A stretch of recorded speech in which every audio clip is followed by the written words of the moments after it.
Okay, we are ready to begin. And so I would just like to say good morning, beautiful people, and welcome to the second annual Breaking Free from Nicotine Day celebration. This is a day that's centered on truth, triumph, and liberation. We have three amazing liberation stories to share with you, stories that reflect choosing courage over comfort, freedom over what's familiar, and truth over the nicotine and menthol lies. And so we're here to make it known that our people are breaking free from nicotine, reclaiming their joy, their future, and their peace. And so I'd like you to put some love in the chat for our honorees. I also want to acknowledge and thank all of you who, in any capacity, support people who smoke, people who want to leave the nicotine lifestyle and become nicotine free. We want to thank you for your commitment, your care, and your support. And we want you to know that we don't take it lightly. We know that it can be very challenging to do this work. And so we just appreciate you for what you do. And finally, I'd like to honor the Great American Smokeout, which we are celebrating this month. So, what we would like you to do is just to settle in and savor this moment. And we have just one housekeeping request from you. So, today, our request is you must relax and enjoy the stories. And so before I move on to our reflection, um, I'm going to ask Dr. Von Simmons to open us in reflection. Again, I just want to say thank you for being here and thank you for the work that you do. So, Dr. Vaughn, Good mo- would you bring us our reflection? yes, good morning, everyone. It is such a pleasure to be here. I just wanted to say thank you for this opportunity. And yeah, if you're in Southern California, which a lot of you are, you know, we've been getting a lot of rain lately, which is good, but it also kind of brings with it a little bit of reflection. So I just wanted to move into a little bit of an invocation for us this morning just to ground us and settle us in this moment and this time that we're together. And also, just give us the opportunity for some additional introspection. So, if you would like to just relax and close your eyes, you can feel free to do that or keep them open, whatever works for you. So, we begin this gathering by taking a collective breath. So, we can just have a deep inhale and then an exhale. This is the breath that connects us to life, to one another, and also to those who have come before us. So, right now, we want to call into this space the ancestors, those who have endured, who have resisted, and those who have dreamed of a world where we could breathe freely. So, we want to honor their strength, their wisdom, their prayers, and any prayers that might have been whispered into the wind. And we want to carry their light within us today and always.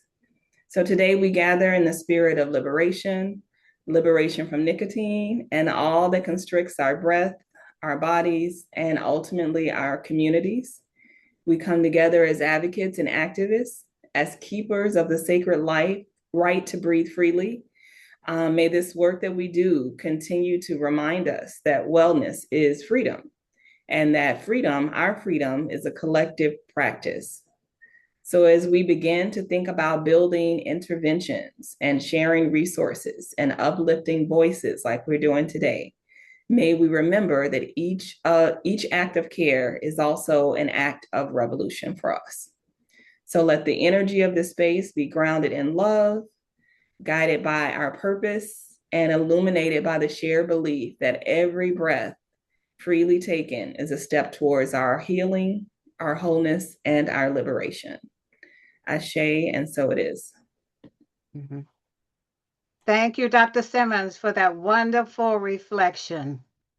And now, what I'd like to do is just tell you a little bit about what is Breaking Free from Nicotine Day. Again, this is our second annual celebration. Breaking Free from Nicotine Day is always held on the third Monday in November. And the purpose of the celebration is to just honor those who have made progress in their journey to be free of nicotine. However, I want you to know that it is more than a celebration. We're here to celebrate, but it is also a call to action to inspire hope and those who are still struggling to make progress in overcoming nicotine dependence and reliance. We believe strongly in social proof, and so when we spotlight, honor, and celebrate people who have made progress, we believe that it is encouraging and inspiring for those who are still struggling to do the same. So now, liberation from nicotine is different from cessation. Um, Cessation is about stopping the behavior. But for us, when we say liberation from nicotine or nicotine liberation, what we are talking about is going beyond stopping the behavior to naming the systemic forces that shape nicotine use in African American communities in the first place. You know, targeted advertising, stressful environments, commercial determinants of harm or drivers of harm, exploitation, manipulation. And so, although this is a celebration, it is also grounded in research. There's quite a bit of research available if you care, and we're going to provide you with a list of references so that you can, read up on it yourself. But celebration is really a form of intervention as well. And it's what we say is celebration is naming the harm. And so again, I'll provide you with, some research around that. So liberation for us means removing the blame from the individual and placing it where it belongs, to the system, the tobacco industry, the people who profit from pain. And so,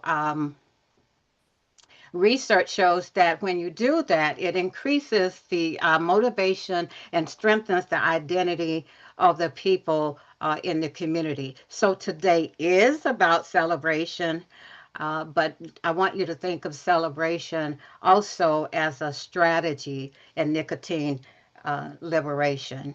And so with that, I want to move into our first stories this morning. And so we have two stories that we're going to, two people that we're going to honor. And that's Jason. I'm not going to attempt to say his last name because I don't want to mess it up. So I will just respectfully call him Jason. And then our second honoree will be Fred Saunders Jr. So, with that, Plachette, if you would like to come forward and share Jason's story with him. Sure. Thank you so much, Dr. Beard, for having me here to introduce Jason. I am Plachette Robertson, and I am the Community Engagement Coordinator for the Soul Project. I just want to give honor to all of the pastors who have joined us. I see you out there who have joined us for, this is the second annual Breaking Free Day celebration, isn't it, Dr. Beard? Yes, our second. Yes, yes. So, as I introduce Jason, I want to say, of course, how glad I am to be here. And good morning to Jason. So glad you are joining us today to share your journey, your testimony with us on your journey to quit smoking. So I see you've unmuted yourself. You can go ahead and start sharing with us. Thank you. Well, thank you very much for inviting me. It's truly an honor to be with you and to share my journey and to hopefully motivate someone else to put down the cigarettes and, find their freedom from nicotine. So, quitting smoking was one of the hardest things I'd done. I started smoking in my early 20s when I was in the Army. Back then, it seemed like everyone smoked, and it was just part of the culture that I was living in. So I went along with it. But what began as fitting in turned into a habit that lasted about 30 years. But even while I was smoking, I always had in the back of my mind, man, I got to give this up. I can feel it in my chest in the morning. I'm coughing and hacking. And slowly I was like, okay, I'm going to do this. But the thing that really pushed the envelope is my mother-in-law, who had been a lifelong smoker, and she lived with me and my wife, she got very sick. And I saw her gasping for air. She had COPD at the end, and she wasn't able to get out of bed, and she was wheezing and coughing, and all the time she was asking for a cigarette. She was still saying, well, if I go outside and have a cigarette, I'll feel better because I don't allow smoking in the house. And that experience said to me, this is not how I want to live, nor is this how I want to spend my final days. So that pushed me into starting to use Chantix, a little bit of prayer, a lot of self-determination to finally put down the cigarettes after all of those years. It was difficult, even more so because my wife is a smoker. And like I said, we never smoked in the house, but when I would go out of the front door, the cigarettes would be by the door. So I said, honey, please help me be a better person. So I actually put the cigarettes away, put them in the backyard, put them out of sight. And that's been now since November of last year. And I set myself a goal that when I quit, that I was going to run a fun run at Christmas this year.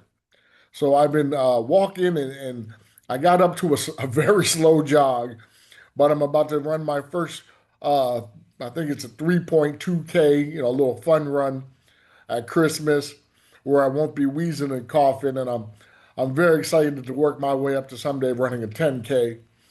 But it really has just been all the difference. So Congrats. Congrats. That's wonderful, Jason. thank you. Let's put some love in the chat for Jason. Yeah, that's awesome, Jason. Wonderful story. Your Thank you. story is a testament of support, what it means to have support. Your wife was there for you. And it also highlights the importance of having a goal. Like you have that goal for Christmas, and I'm going to touch and agree with you that you win, or you whatever you're wanting to do, that you get to do it in that race. And so I just really appreciate your story, and I support you in your endeavor. Thank you. Thank you very much. Absolutely. And so our next story will come from Dr. Shanita Anderson's. Um, uh, Celebrant. yes, yes, thank you. Fred Saunders.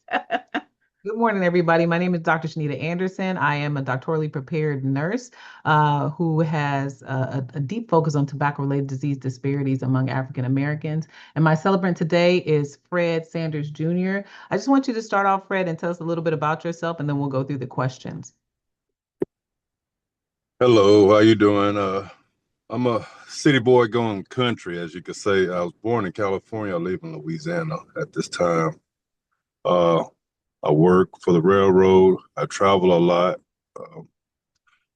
I started smoking when I was young. after I had a bad car accident working a lot, and I use it as a stimulant to keep me woke and attentive and just to go through my day-to-day life. Just like a crutch. And I seen it common around everybody around me, so it was okay. I didn't smoke in the house, just like Jason said. Smoked outside, made it a priority. I didn't like the smell of it inside the home. So I found it as a deterrent, but yet a crutch. But I see my mom, she smoked for several years and then she died. And the day that she died, she called me and she told me she had a chest pain. And I know it come from smoking. You know, when I found her, she was dead. I still did CPR on her, everything. But I knew it was too late.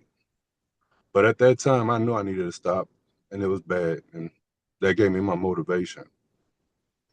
Uh, Once I got my mind set to it, I took a patch for about a month, and I just had it in my mind. I just had to quit. And that was my story. It's been 4 years now, and I feel great. I done got past all that gaining a little weight and then losing it and just getting back to identifying myself. So, you know, I inspire everybody around me. It's not hard. You just got to put your mind to it, you know? And that was my story with smoking. One good question. What would you say to someone who wants to quit but feels stuck? Hey, you got to try first. Now, what side of the line you want to be on? Do you want to live or die? Um, how much help do you need to survive? It's all in your mind. So, you know, put your mind to it is the biggest thing. And then just if you need to, set a date or just stop at that time, you know. But it's all within yourself, you know. It's your will that makes you stop. Thank you so much for sharing, Fred. No problem. Thank you. Okay. Mr. Fred, are you shy? I am. I am a little bit. I am. I But was wondering if you would like to turn your camera on. If not, that's okay. fine. I just thought I'd ask. Yeah. Uh It's fine if you don't. You know, I just wondered. yeah, here I go. I'm just now getting off. Oh, well, We've been working hey. since midnight, so here we go today. Oh, How you doing? okay. All right. Well, thank you for letting us see you. Oh yes, most Yeah, definitely. and congratulations on your achievement. You know, we honor you and support you, and we want you to think about this not just as a celebration, but you know, your new family. So Most definitely. feel free to stay in touch with us. All right. Thank you. Okay, thank you. All right. So that was Mr. Sanders and Saunders. I'm sorry, Saunders. And I just want to mention there's a theory that kind of supports both Jason and Fred's story. It's a theory that was developed by Dr. Barbara Fredrickson, and it's called the Broaden and Bill theory. Broaden, Broaden, and Bill theory. And I love that theory because it demonstrates or it states that positive emotions such as joy, pride, and hope expand the ability of people to see new pathways for their health. And so, in the work that I'm doing and in the work through Amplify and you know all of our and our Breaking Free from Nicotine project, these are the kinds of theories that support the work that we're doing. And we believe that when the emotions, when you work with emotions through community celebration, that they build lasting resources like confidence and resilience and a belief in the self, you know, that you can do this. And so I just want to share that with you. So if you care to take a look at that theory. All right. So let's see. So now we're going to move on to our key celebration speaker, I'm sorry, Pastor Kevin Sauls, who I call, or I see him as a warrior in this end game fight. Um, you know, all warriors are soldiers, but not all soldiers are warriors. And so we are blessed to have Pastor Sauls with us because he is truly a warrior. And I hope he doesn't mind, but I would even say he's an OG warrior. He's been around fighting this fight with us for a long time. And so let's welcome Pastor Kevin Sauls.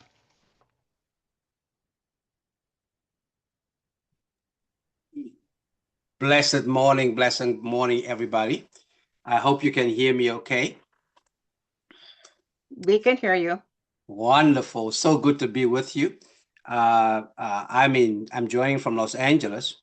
And I think this rain and soaking got to me a little bit. I may have been out too long on Saturday. And so it kind of knocked me out a little bit, but I'm glad to be here and to share with you in this Breaking Free Day. Thank you so much, Dr. Beard. I want to appreciate all of our team members at Amplify, as well as, the African American Tobacco Control Council. Glad to be on this journey of liberation with you. And I have 3 slides that I'll use to share a little bit around, just the framework of, what I would call a spirituality for the work that we are doing. Because, we all know that, our fight is not just against flesh and blood. Our fight is not just against singular or limited salvation, but our fight is a destination, that invites us into our collective liberation. And so I've just framed my brief remarks, for today around that theme, destination liberation, boldly breaking free, as part of our Breaking Free Day. Just want to share with you, I was born and raised in South Africa, and this whole framework of, a destination liberation for all of us is really a global one for us, as, Black people, whether we are, what I call continental Africans or whether we are African Americans. We share a history that sought to pull us down, push us out, marginalize us, and victimize us in so many ways. And various strategies, continue to be used, for that. And so this destination liberation, with its framework from, the Reverend Dr. James, Cone. And a lot of people forget that, Dr. Cone was, an ordained ministry in the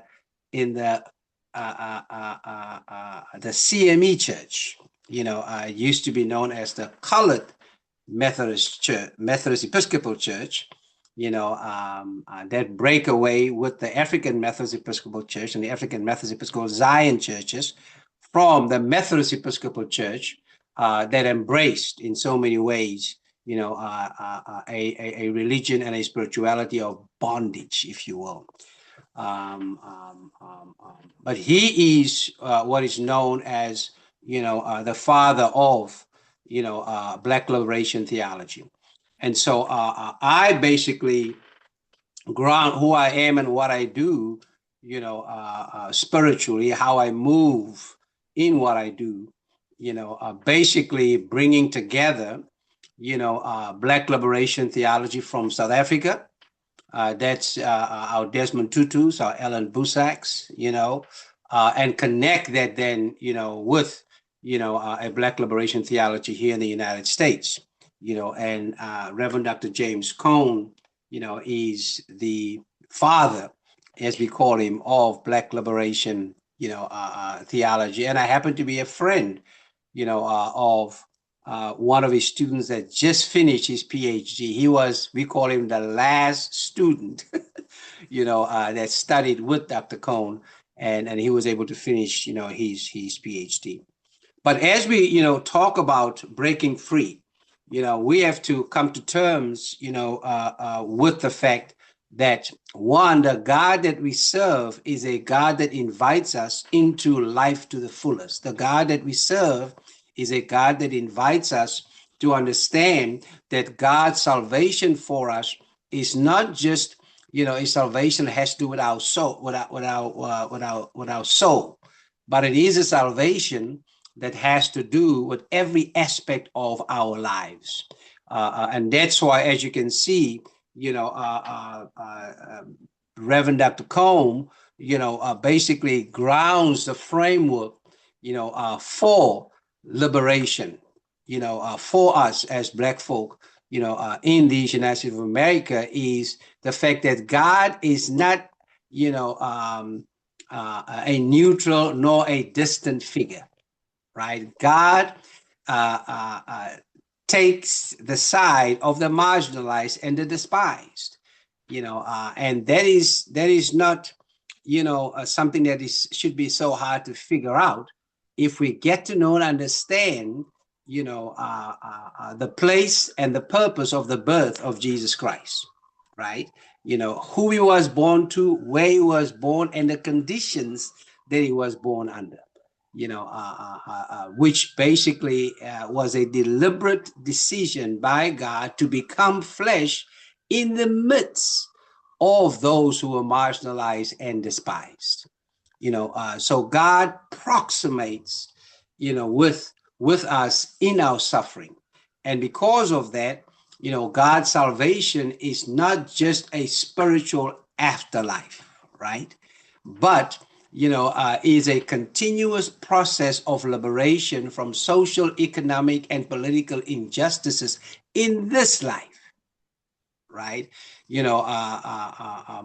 We at Amplify, and this spirituality of breaking free is saying, to all of us, that it is an invitation into a process that is part of our ongoing fight for freedom and liberation, in the United States of America, to see how we can organize and mobilize ourselves to be part of the process of liberation, which is an ongoing process. And we heard that from our testimonies this morning, right? It's a journey that we are invited into, that is deliberate, and that facilitates ongoing decisions to see how we can break free from anything and anyone, I might say, right, that is leading us towards a path, of deception and a path of destruction, a path of, participating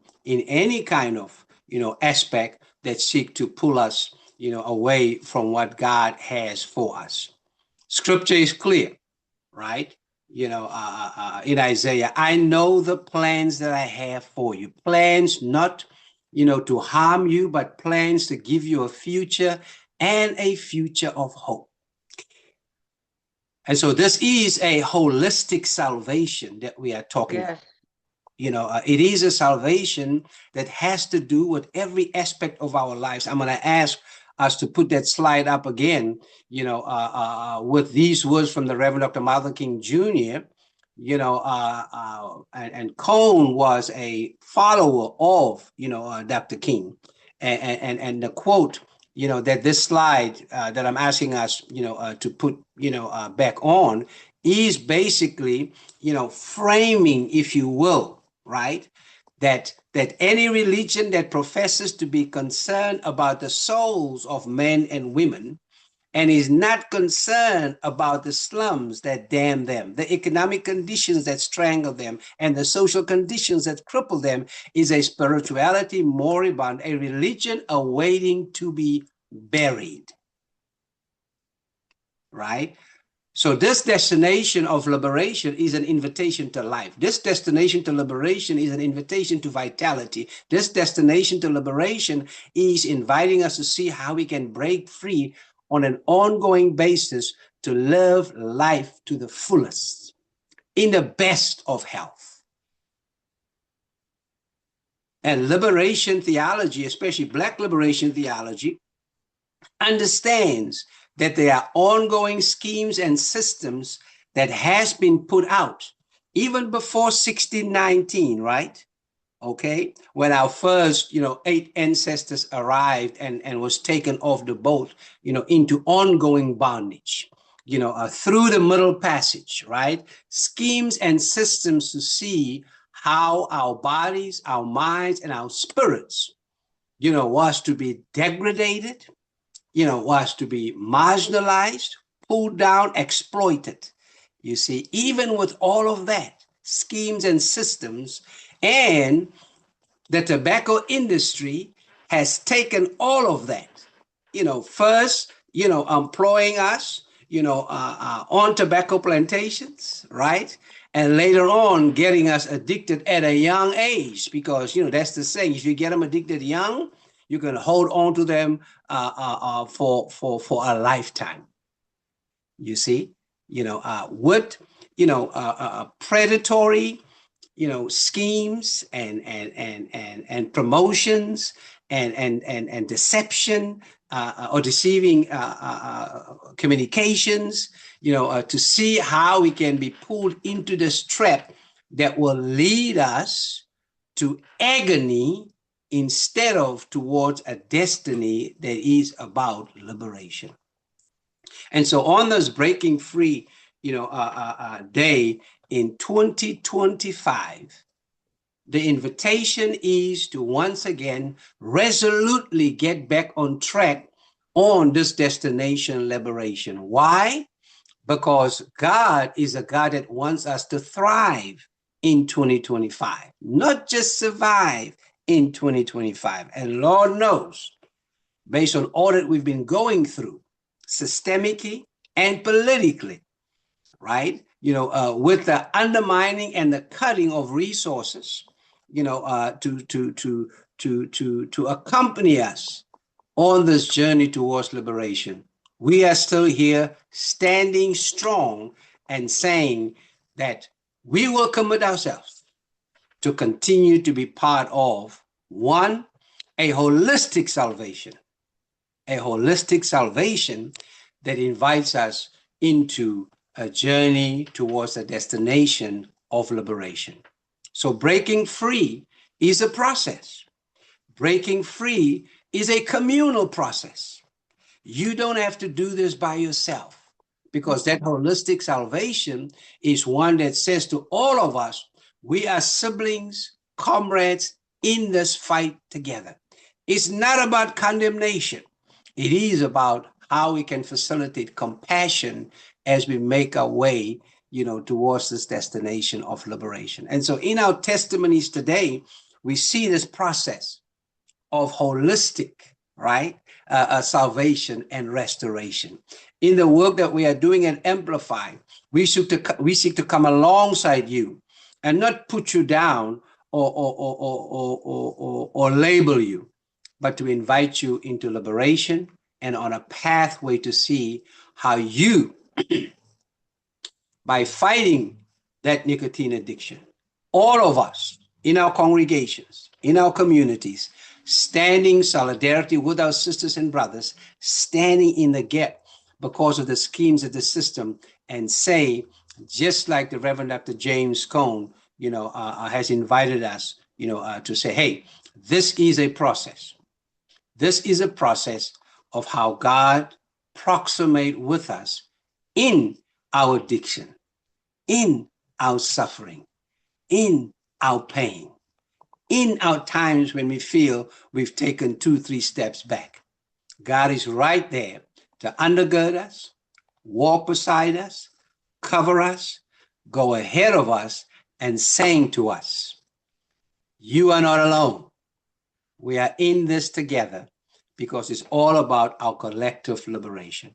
And so we would want to continue to invite you into, this spirituality that is about moving towards, liberation, and to let you know it is a courageous and a collective fight. As you do what you need to do individually, we are here to walk and work with you communally to see how we can, be and become what God has intended for us to be and to become. And this spirituality ain't about no pie in the sky, y'all, because we know nicotine addiction is real. We know that the schemes and systems of big tobacco is real. We know what this administration continues to try and do by taking us back to tobacco plantations, right? With that playbook, that is in Project 2025. And so on this day, I close, by just saying to you that God invites you into a holistic salvation. And that salvation is available to you. That salvation is accessible to you. And that salvation seeks to put you on a path of possibility. And that possibility, beloved, is definitely, unequivocally, your destination to liberation. So let us continue to stand together in solidarity to boldly break free.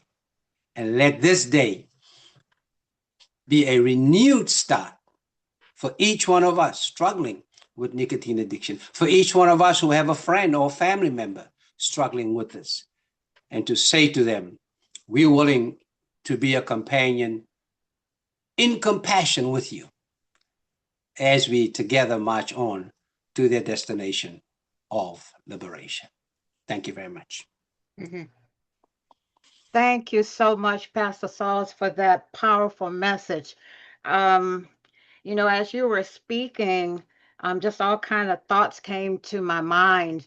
And being transparent, I just recently, within the last year, learned about Reverend Dr. Cone's work in Black liberation theology. And I was so impressed and glad that I discovered him because, as you know, quite a few of us probably know, in this webinar, this celebration, the church is central in our African American communities. That's how we, faith-based organizations, we partner with the church and organizations so that we can reach our people or feed our people. And when I say feed, I mean spiritually. The church is kind of like that door that opens to the community. And so I would just invite any of you on the line that has not read any of Dr. Cone's work, Black Liberation Theology, to do so. And, to look at it as just as a cultural competency exercise or activity. So, because I'm telling you, it's powerful if you read it. And then when you work with the African American community, or you're wondering what kind of interventions will resonate with the African American community, I believe this will be a great resource for you. And yeah, and just to say what that it is, I want to recommend, and I'll put it in the chat for us. The quintessential book around this by Dr. Cone was published in 1969, right, as Black Theology and Black Power, where he really brings who we are as Black folk in the United States with the systemic, the predatory, the evasive, systems that are out there, whether it's by way of promotion or by way of policy, right? Mhm. And so he brings together the Black Power movement, Mhm. and the Black, faith movement. And that's critical for such a time as this, because we are dealing in this current context, these turbulent and these trying times, right? These dangerous times, we are dealing with, this blasphemous movement of Christian nationalism, right? Black liberation theology challenges that. You see, Black liberation theology exposes that. Black power challenges that. And so yes, I would encourage you, to check. He has several other books, where he connects even, Malcolm X and Dr. Martin Luther King Jr. in terms of showing, how though separate pathways towards freedom and liberation, they were heading in the same direction.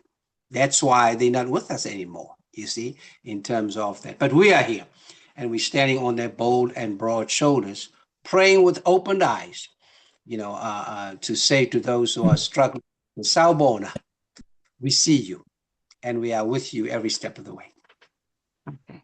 All right. Thank you again for that powerful message. And so, right now, what we're going to do, there were, I think, about 5 or 6 of our, um, I'll say, students who went through our Free and Proud program, and they weren't able to be here today. So what we did is put together a little slideshow for you because we also want to honor them, even though they couldn't be here. And so, Samela, if you will cue up the slideshow for us, please. And so again, these are some of the people who have made progress toward giving up nicotine but weren't able to be here today.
So again, these were people who were not able to be with us today, but everyone who is honored today will receive a certificate. I don't know, Samela, if you can go back to that. Um, we always want to call out progress because progress toward giving up nicotine is what really keeps people going. If we wait until they actually quit, sometimes that's too long. But if we, along the way, celebrate small wins, small progress, that's what keeps them going.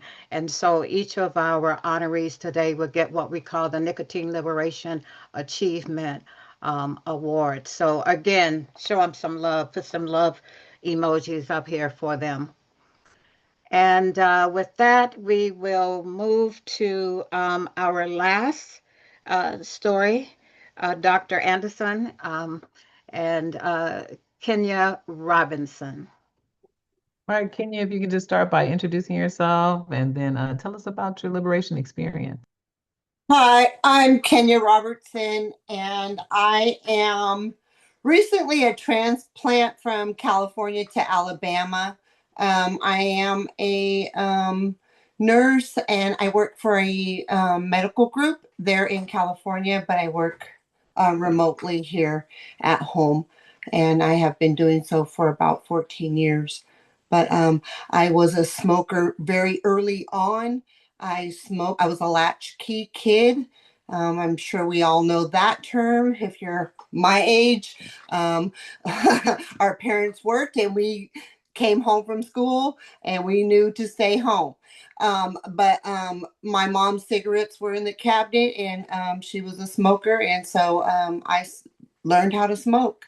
And so that's when I started smoking, probably about third grade. And then it was very easy. You went to the store with a note and bought cigarettes for your mom.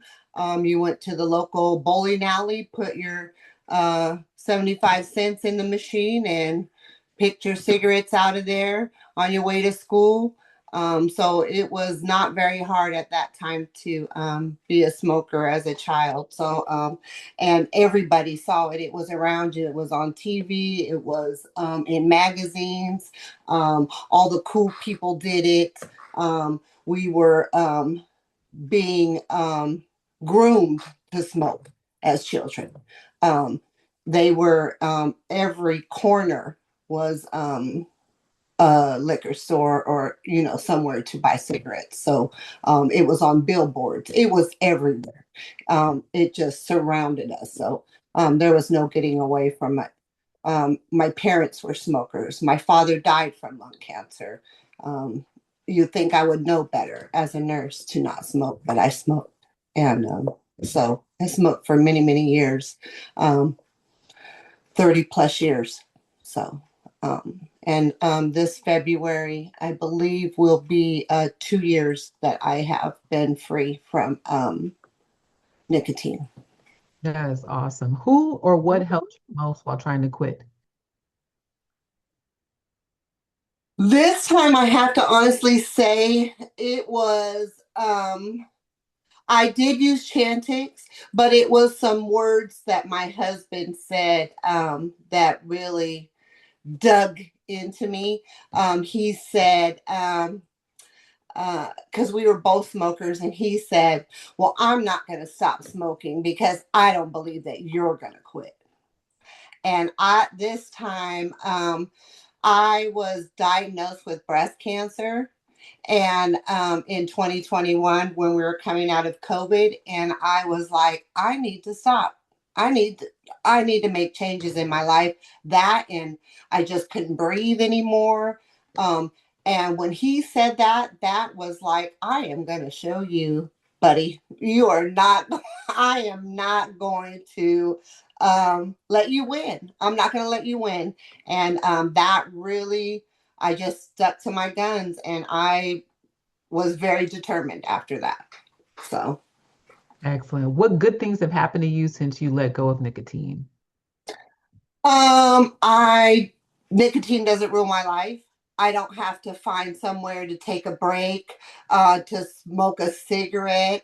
You know, everywhere you go, I was always looking for where's the place to smoke? Where's the place where the little smoking area? Or, when we would go on trips, or road trips, it was like, oh, can you pull over so I can smoke a cigarette? Because we didn't smoke in the house. We didn't smoke in the car. We did, those things. So, so it doesn't rule my life. I can now, one of the first speaker, he said that now he's going out walking and starting to run. And so it's helped me to get out there and exercise, and I can breathe. I'm not using an inhaler. So it has really freed up my life. It really has. It's changed. And what would you say to someone who wants to quit but feels stuck? Don't give up. Don't give up. It is like any other addiction. Sometimes we stumble, we fall, but we pick ourselves up and we try again. That's all we can do is keep trying. And one time it's going to stick. There's going to be that time it's going to stick. There's going to be that time when it's finally going to, it's finally gonna stick, and you're gonna finally say, you know what, I don't need it. I don't need to go back. I don't need that. Mm-mm. That's what's up. Happy Breaking Free Day, Kenya, and thanks for joining us this morning. Thank you for having me. Thank you, Kenya. What a powerful testimony. And one thing that you said that, again, really stuck with me is you said you were groomed to smoke. And I don't say groom, but I do believe a lot of people are conditioned. The tobacco industry uses classical conditioning to get African Americans to start smoking in particular. But, that's their MO for, all advertising, but because they target African Americans. So thank you for sharing and being so honest and transparent. And so now we have Aubrey Barnes, our spoken word poet, that we are going to bring him on and let him do what he does. Aubrey. Yeah, it's not letting me open a video. I think you have to do it from your end. Or I could just do it without the video. Um, so Josh, can you help, or Samela, can you help open the video? You may need to grant him access Perfect. Yep, got it. Perfect. All right, yeah, I just want to make sure there was a face to the narrative and all that. No, thank y'all for allowing me to be part of this. This is amazing, and hearing all the narratives and encouragement in it. So I'll jump into my poem. If cigarettes were people, I picture them as my uncle. Black, busy, burnt out. His sign would be cancer. He'd live in one of them low-income apartments on Ninth, down the street from where Virginia Slim got smoked, down the block from buildings with bullet holes where corner stores where his cousins would work behind the counter 24/7. He'd be a man whose thirst is rarely quenched in this food desert. His eyes would know no rest. His mind would be so stressed. When he'd kneel down to kiss his kids on the forehead before heading out to third shift, they'd smell exhaustion on his breath, which would stick to their clothes. He wouldn't pack lunch for breaks, but go outside to let off steam, ignore hunger, substituting smog to fill his empty stomach. He wouldn't be one for fitness. He'd probably hate health clinics because of how they remind him how his lifestyle will eventually cause him to burn out. Or maybe cigarettes will be more different. Maybe cigarettes will be more white, slender, separated in gated community suburbs, paying mortgage off poor people's profit. Her friends would call her every day she popped up on television. Every time they'd see her on billboards, her influence would hang off the lips of celebrities. Even folks in the hood would sell out and see her as nothing but good and bad, all in the same breath. As her lungs, filled with false promises, would blow smoke, telling you that she can take weight off shoulders, yet never lets you in on knowing the price. Just like she failed to tell my granny how it cost her an arm and a leg in the long run, or how she made a killing off killing her. She won't tell you the plans she has for your kids too, turning them to future investors long after you retire, finding ways to keep them lit till they become just like us, tired of being dragged through life. Sick of deep ache in bones. Sick of waiting for paydays to come just to make withdrawals, secure withdrawals. As temptation pulls triggers, leaving us shot because we ain't quick withdrawals, but maybe cigarettes, if they were people, they'd realize that there's more to life than burning to embers in the end. Maybe they question a reflection of the person who damaged health and find that the answer to relieve anguish is to empty themselves. Declutter ashtray, hoarding evidence of past anxieties like closet dust. Remove tobacco, taking space in rib cage, though the process may be painful. If cigarettes were people, I believe they would transform for their family, for their friends, for themselves, in order to rest again, in order to breathe again, in order to live again. Poem. Mhm. Thank you, Aubrey. Thank you. Absolutely. Thank you. Loved it. Loved it. So now we are going to move quickly into the next portion of the celebration. Um, I had a couple of things I wanted to do to engage you with you. However, time may not permit that. So, can we go to the evaluation, Samela? Can we pull that up? So before you leave, what we would like you to do, of course, is to complete our attendee survey. You can use the QR code, complete it now, or you can, get the code and complete it later. And so please do that. And also, Aubrey, you can check out Aubrey's work. He's put his information in the chat. So make sure you do that. And you may have noticed that, I don't know when you came in to the celebration, but we had some information on some of our resources like our e-zine, our Breaking Free e-zine that we publish every month. If you don't get it, if you're not currently getting it, let us know. We'd be happy to, add you to our list. And also, we have what we call love cards that we use in the African American community. So you can go to our website and check those out. And if you like some, let me know, and we'd be happy to send you some of the cards. Let's see, Amplify cards. Oh, and Amplify also does technical assistance services. So um, again, contact us if you'd like to talk about that. And lastly, what I'd like you to do is to drop in the chat just one word that would describe. Um, let's see, what did I say here? Um, I want you to put one word in the chat that represents liberation for you as you understand it. No right or wrong answers. It's just one word. Drop it in the chat, please. And let's see. Um, so I think Miss Robinson wanted to make a statement or say something about her husband. Is that right, Miss Robinson?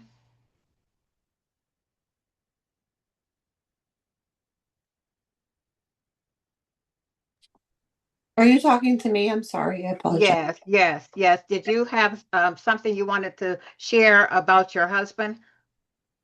My husband, I just wanted to say, my husband couldn't be here today, but he has also stopped smoking. He did make a promise to me that if I would stay without smoking for 6 months, that he would also stop smoking. So he's 6 months behind me. So he has been without cigarettes for a year and a half. Oh, wow. That's Yeah. awesome. Yeah. See how that works? See how that works? That support is so important. You just warm my heart. Thank you so much for sharing that. Thank you. Okay, and so I'm going to move right into, we're coming up 11:04. We end at 11:15. So I just wanted to say, as we move toward closing, that I want to thank my AATCLC, Amplify, Breaking Free Day Committee members, and the LA County Department of Public Health Cessation Capacity Building families. Those are my families, and I want to just thank you for your unwavering support. I want to thank all of our community partners and all of you who are here today. I want to leave with you this reminder. Celebration turns small steps into momentum, and momentum turns into liberation. So this week, just make a promise to me and yourself that you will celebrate someone. Let them know that you see them because the struggle is real. But it is so, we've heard the stories about support. A lot of I think three of the people who spoke, all three talked about the support that they got. And so that's what it takes for us to win this infight. You know, we have to support our peoples. But I'm not going to go all off on that um, because I know I'm probably preaching to the choir. And so, to the honorees, the three of you, I just say stay free and stay proud and just know we have your back. And with that, we can move toward our closing reflection from Miss Carol Magruder. Hello, good morning. Good morning, everyone. Congratulations, Dr. Beard, on this wonderful event. So I'm going to close this out, and I have some observations and some encouragement and just what I've gotten from today. So first of all, I just want to spend a little time, the African American Tobacco Control Leadership Council. We are your street fighters. When Dr. Beard called Pastor Sauls an OG, we're the OGs for public health. And we approach it in a very different way. We fight for our people, for the 45,000 Black folks who die every year in this country. So we've had to fight the tobacco industry. And I love the word when Kenya used the word grooming. Yeah. We talk about seeding. I talk about how they seed addiction in our neighborhood, planting these seeds that sprout on their own for generations, and the targeting and the conditioning. But when you said the word grooming, it made me think of a pedophile and how pedophiles groom their victims for the future. And the industry does all of that to us, to kill us. And with the participation, unfortunately, of some of our own Black leaders. And then the benign neglect of some of our public health departments that have been charged with helping us in this endeavor. So one of the things I love about our Breaking Free Day and Amplify is that we get a chance to have some love, because you get tired of fighting all the time. We got the Amplify website. Love was available, amplify.love. And that really has helped us over these years that we've had Amplify to really focus on loving and supporting our community and holding it up to what it can be and what it should be. So I'm just so grateful for that. And I'm grateful for Dr. Beard's innovation. This is an annual event now, and every year it's going to grow and grow. So we know we have folks from other places in the country. If you're interested in helping us to grow this, or anybody, please contact Dr. Beard or Yolande Burrs, who's the program manager for Amplify, because we're testing it out, but we want this to be a big national day where we recognize our people who used to smoke or who are trying to stop smoking. And we just heap some love on them and support on them. And that for us, cessation can show up in a lot of different ways. We have so many things that are working against us. And Pastor Sauls talked about that a little bit at the beginning. And so we need to take all that into consideration when we're giving up these deadly products. And I love also the way that Dr. Beard framed it, that we're liberating ourselves. So we're developing a new identity, a younger identity, a sexier identity, a more vibrant identity. And it's not about, we hate to give up these deadly nicotine products that are killing us.